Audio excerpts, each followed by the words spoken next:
Okay, so hello guys, na natay update sa atong first FPV drone build. And ano ni siya, no? So after sa daghang wiring installation sa transmitter, video transmitter, buzzer o motors, wala ni GPS naka-install pero pwede ra kaagad butangan ang GPS. One last thing na baga after sa wiring, ang pinaka pangandoy sa mga drone builder is makabati sa sound beep beeping, nga meaning successful ang tanang wirings.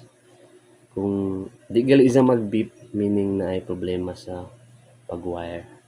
Pero addition na to ni i-plug in natin naka-mount nga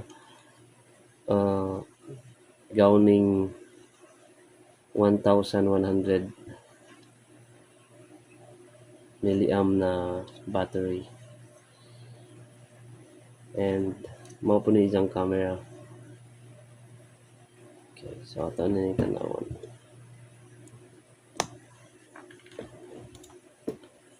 Okay, so addition na to i-plug in na to sa ipakita.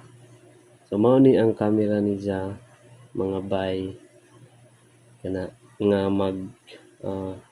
mag-transmit paingon dito sa FPV goggles. Mao po ni atong FPV goggles, no?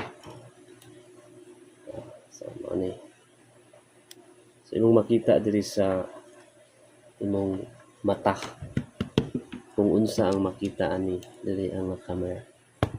Okay, so i-try na to kung successful ba ang atong wiring.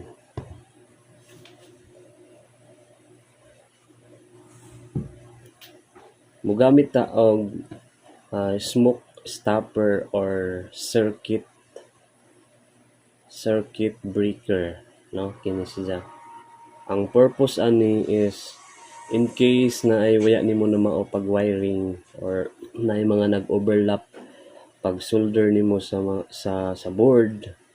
So pinaagi ani malikayan ang pagka-damage sa imong board or sa ubang parts nga naka